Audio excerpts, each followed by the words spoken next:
right, what's up, everyone? I'm back.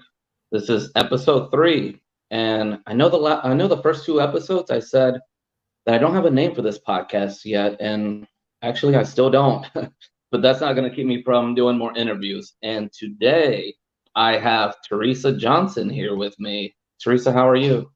I'm good. Thank you, Ronald, for inviting me on your podcast. Absolutely, it's my pleasure. So, just tell us a little bit about yourself. I know you're in Kentucky, but did you grow up there? Have you always lived there your whole life? Yeah, actually, I really haven't lived anywhere else. I've visited other states, but I am born and bred Kentuckian. so, Nice. Yeah. um, I've never been out west. That I kind of want to go do some vacationing out west someday soon, while I can still, enjoy life. But I've been up towards Maryland. I've been down to Florida. I've been to the Carolinas. Um, it's kind of a I little bit on the East Coast, but I really haven't been right. west of the Mississippi. So, I've been to the West Coast a couple of times, and I would highly recommend you go in the summer because guess what? They don't have any humidity there. oh, I believe your summers are probably just as bad as mine. So it is brutal out here in Virginia, right by the yeah, ocean. yep. Okay, Um, so you're a Sub 2 student. I love that. Sub 2 is a mentorship that I'm not in yet. It's a goal of mine to make it into there relatively soon, hopefully. So if you could please just tell us a little bit about that, how long you've been in there, or even so, how did you discover Pace Morby and just real estate investment in general? yeah, a little bit of, I guess, the real estate background and how I got into Sub Two. Um, I'm I'm fairly new. I just started my real estate journey in February of this year, 2023, Okay. and at first I was just kind of searching the internet, trying to find some different things, and I found some like mini courses and stuff like that. And I joined those, looked at those. And it was okay, but it lacked a lot of information. It was like you could do this, this, this, and this, but it didn't really tell you how to do that, and that. Right. So I was like, I'm hearing about all the how having a coach or having a mentorship and that sort of thing is always Yeah. the thing. So I started like posting more. I got into Bigger Pockets. I Nice. ended up purchasing one of their one of their Bigger Pockets Pro. It's like a Okay. membership. It's not a mentorship. It's just a membership. And then I got talking in some of their forums and stuff, and then there was like, hey, it'd be a good idea to join your National Real Estate Association, your Investor Association. So I joined Right. the CREA, which is the Kentucky Real Estate Investor Association. It's a lot. Yeah. So I did that, and it was shortly after I did that, while I was doing my online research and everything, that I found Pace Morby. Right. At first, I started with a small mini course from Dustin Heiner. And then from there, I found Jerry Norton. Oh, And then from Jerry Norton, I found Pace Morby. And then when I saw the Sub 2 and I started researching that, and I saw that it was a mentorship, I was like, and that was creative financing. yes. I was that's what I want, Yeah, which he is the king of. the whole zero down, zero out of pocket, all that stuff that was very appealing to me. I do Yeah. have a W-2, but I don't have a whole lot of money saved up right now because I just got into everything and started uh, saving money for that. So when I saw that, I was like, how can I make this work? This looks like a community I want to get into. So I did. I took the plunge into that. Took all the money I had saved up and plus some, so I'm still paying on that. Yeah. Um, yeah, and and now honestly I can't remember exactly how I found Pace. I think it was like an advertisement on one of the YouTube videos I was watching. Uh, Right. Yeah. I've seen his ads there before too. yeah, so I dove right in, and oh my gosh, it has been so just, I mean, overwhelming, really. Right. The amount of content that's on there. I told some of the other people, I'm like, there's so much stuff in there that even if he stopped right now and never added another thing, it would take more than 8 hours a day for over a year before you get through all the information in there. That's incredible. So, so I found that, and I've been sticking with that, and that has been the best thing for my real estate journey so far. I have learned so much more and I've only been in Sub 2 about 3 months. So I've learned so much more in that 3 months, really, than I have in about the 3.5, 4 months before that.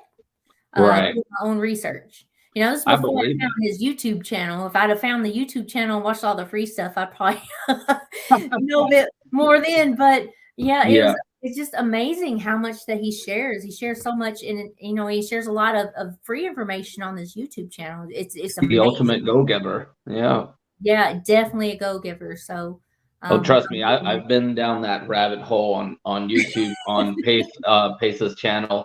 Oh my God, there's so much. He gives so much information in such great detail, and just the way his videos are laid out too. Like he's a storyteller, as he likes to say himself. I'm in one of his mentorships, which is Gator, and so I know exactly how his Zooms go, and just how his way of teaching and the leave no man behind. Like he wants everybody to keep up and do the homework, of course, and just learn and take action and network. So I can only imagine how, like I said, I'm not in Sub 2 yet, but I can only imagine how that community is, because I've heard other students as well rave about not just the course itself, but the community. Yes, there are a lot of people that are willing to help, willing to step up and answer those questions, that you have about things. They'll help you. They'll joint venture with you. They'll, partner with you, whatever you need. It's been amazing. It really has. That sounds amazing. I do want to ask one little thing. When you said you were, you signed up for like something with Bigger Pockets, what was that? Was that like a course? It was just a membership. Okay. They have a free, you can sign up for Bigger Pockets free, but they have a Bigger Pockets Pro, which is, I don't know, it's like $325 a year or something, 120, I don't know, a couple $100 a year. Yeah. And it gives you access to some calculators and some other things that aren't available to the general public. Some other podcasts, some, small, just little things. Right. Just maybe like little extra perks and stuff. I'm of course familiar with Bigger Pockets. I've never looked into their I guess their paid portion part of it, but okay. Well, I was interested because it come with it has like a rental calculator. It has kind of a deal, a small deal kind of calculator to see if the numbers, make sense. And you can slide the numbers up and down those and adjust those to, see what it looks like. So it was just definitely sounds like a helpful tool. Kind of a cool resource, to have something. Yeah, for sure. Yeah. Is there a specific strategy in Sub 2 that you're leaning towards? Because I know you can go the Subject to route, the seller financing route, or maybe one of the numerous other things that he teaches there. Is there a specific strategy you're focusing on? Well, I for a long time when I first joined, I mean, obviously, I didn't have a clue of which way I was going to go. I still kind of don't as much, but I'm leaning a little more towards some seller financing stuff, but also I'm leaning more towards commercial things instead of residential. Pace just started a 0 down program, and I was fortunate enough to get into that. And there's not it's a general thing for just Sub 2 students. So, but I was able to get into that, and that resonates with me a little more than the residential does. I was kind of nervous, I guess, a little bit about the residential because I feel like when you talk with people, it's a little bit more of you don't know which way it's going to go. I mean, the paperwork is the same, but the people are different. You have all these different dynamics, but when you deal with businesses, there's more of a set kind of expectation when you talk with the business owner than it is with an individual. And I'm more familiar with that. So Okay. I've worked obviously W-2 in different things, but I've always had an ear towards the management, and I have had a couple of my own self-employment times when I went out and did some things. I've sold Aflac insurance at one point, so I was my own insurance person, and I've also done customer service Okay. as my own little thing, my sole proprietorship, whatever. So I've Right. had a little bit of experience on the back end of the Yeah. business instead of, or the forefront of the business, whatever you want to call it. So I just kind of have more of an affinity for that than I do residential. It's more familiar to me. And that makes sense. That makes perfect sense because you're resonating with that. It's almost like the being your own boss kind of thing. You Right. understand the business side, so you're gonna want to lean towards this specific program. Did you say it was called Zero Down? Zero Down. I've seen other students talk about it, and I had already known before you said that it was a sub 2 member only thing. Unfortunately, because I would have loved to partake in that, but Yeah. Well, so from my understanding, you guys might get a little bit more training on that part of it to help do some Gator stuff with that later on. So that makes sense because Gator, Pace has told us in the Gator Zoom, one of the last ones, that he is planning to expand more in, like, Gator initially was to help fund EMD, and he's going to be adding a lot more to that as well, and he already has. And Pace, Pace being himself, always giving more, he's right. going to bring us more strategies, more things to learn to bring us value that we can then take that and provide value to others as well. So it's like a circle that we're all in. We're all just helping each other out, and I Yes, think and it's it's amazing. wonderful. Absolutely. Wonderful. What are your goals? Like, in as far as, like, you're in sub 2 now, you're in the real estate world, the real estate investment world. What are your goals going forward? Like, what do you hope to achieve to get out of this? Well, my first goal is to replace my W-2, believe it or not. I feel you. Trust me, because I have a W-2, and that's like Uh, my first goal as well. yeah, well, I'm in automotive manufacturing, so I have a tendency to work Really? 7 days a week, and that gets a little boring after a while. You can't do a lot of things with family and all that stuff when you're working all the time. So I want to take back that control by getting rid of the job. Yeah. But in order to do that, obviously, I have to replace my income and everything so that that's secured. But my long term, I would like to expand the way that I help people. I'm currently helping friends and family uh, with money. Right. So, actually, I should probably have been a gator and gatered out to them. Yeah. But it would be nice, if I could expand on that and maybe do some charity work in the community around me too. I see a little bit of need here and there. I love that. There's some local things in the city that I work that I would like to, donate to and that sort of thing. So my, personally, just getting me out of the 9 to 5 rut and then, be able to take control of that time and then Right. be able to turn around and take that time and give back. That's my ultimate goal, is to give back. I love that. That shows that, honestly, that shows that you're, like, following Pace's mentorship is almost like perfect, because as him being the ultimate go-giver, you're a go-giver yourself. You want to give back. You're showing that you care. You want to help others. And I have the utmost respect for people like that. That's amazing. I love that. Thank you. But can I bug you a little bit about your W-2 job? Because I actually work with cars myself. What did you say you do again? I'm in the skilled trades. I'm actually a tool and die. So I repair the dies when they break down or something breaks off or things are not within the specifications that they need. We kind of make adjustments and do things to get truck parts is what we do. So I do that just kind of. Wow. This isn't an actual like automotive factory though, or is it? Yeah. Well, where I work, we supply the Ford F-150 frames. Oh, really? Yeah. The Wow. we have the Ford F-150, the Expedition, and the Navigator. And I think Yeah. I'm not sure what all we do. All kinds of probably about 15 or so models for Ford of the Ford F-150, maybe even the 250. I'm not sure. Very interesting. I actually work at a body shop myself, so we've definitely had our share of frames show up at the shop. Yeah. But yeah, wow, that's cool. Yeah.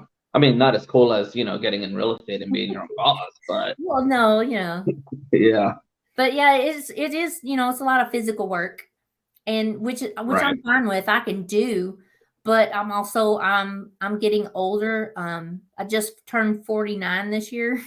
So I'm like, I need to start slowing down a little bit and not break myself down, before I get older. I'd like to try to have time so that I can start enjoying life. So Absolutely. I'm kind of trying to transition into something that's not going to be as physically demanding on me, and that will give me more time. I And get that. Yeah, yeah, and at the same time, I don't want to have to worry about my bills and everything else, and I want to be able to help other people. So real estate amen to was a that. way for me to do that. Yeah, real estate Yeah, was a way for me to make sure that I have good income coming in, and that it's not going to go away. Um, you can't rely on the 401k and the government and stuff like that anymore. So this is a way for me to make sure that I have something that is going to be around. absolutely. That makes perfect sense because if you're running your own business in real estate, you're your own boss. You have the control there. You know what needs to get done, how much time you need to spend on it, and what other strategies you need to learn to grow, and maybe even get to the point where you can bring on other people. So I completely understand where you're coming from because I relate to that 100%. I would be Yeah, more than happy to never work on a car again in my life. I definitely want to bring in a team eventually. I want to be as hands off as possible, Yeah, honestly. yeah. But yeah, I'm looking forward to doing a lot of good things in real estate to help support my dreams. I So love that. Are you as far as real estate, are you focusing in Kentucky or are you doing this virtually? There are definitely a lot of softwares and tools out there that help you do this out of your area where you live and just go into another state virtually. yeah, I think I'd like to try to start here in Kentucky just because I can be boots on the ground. I can go visit, Yeah. a little Hmm. easier than I can something out of state. But Yeah. I'm definitely up for, if I'm going to do something out of state, I'll probably use a partner, somebody that might be in that state or whatever, just to kind of do that. If I can find a good deal and that comes up first, I'll grab it. I mean, I'm not going to be exclusively Kentucky, and I do expect that I'm going to have things other than Kentucky on my plate. I'm not just staying in Right. Kentucky. There are a lot of opportunities here right now, but Hmm. I mean, I'm not going to pass up a good deal. Yeah. I don't blame you. Yeah. Yeah. I don't think I'm trying to think. I don't think I've networked with anybody else that's from Kentucky. So I'm not sure how the market is there. Is it a hot market for real estate? For real estate investment? Like, or is there a lot of like properties being fixed and flip or Um, sold creatively? well, I don't know a whole lot about Kentucky's real estate. I do know that Elizabethtown is booming right now. Okay. There's a lot of companies coming in Hardin County and building a lot of companies. Of course, we also have we're next to Glendale, and Glendale, Kentucky has the Blue Oval building there, and they're going to need 5,000 people. I talked to a real estate agent a week or so ago, and he said there's at least 22,000 people influxing into the area. I Really? know Wow. Lexington's a hot market. Louisville is there, but not there. I don't really know how it's going, but Lexington and the Hardin County area are really booming right now. How far away are you from Louisville? I'm an hour from Louisville. I'm about 2 hours from Lexington. I remember I had an old friend way back when that him and his wife moved out to Louisville, but they're actually now back in Virginia. But yeah, Louisville and Lexington, I think, are the only two cities that I know in Kentucky. Yeah. Yeah. All right. Well, this was great. Um, I would like for anybody that's watching this, if you're in the Kentucky market area, please reach out to Teresa Johnson for any of your real estate investment needs. If you have a deal, if you just want to network to see how you can provide value to each other, that would be terrific. Teresa, how can our viewers get a hold of you? Maybe an email or your Instagram handles? Well, yeah, I can give you my link card to put in your description. That way they can just click on that and get my different ways to contact me there. Okay, yeah, absolutely. That Yeah. sounds perfect. Okay, Teresa, I want to thank you so much. This was an absolute blast. I thoroughly enjoyed this. Thank you so much. All right. Thank you, Ronald. I appreciate it. Have a good night. All right. Bye. Bye.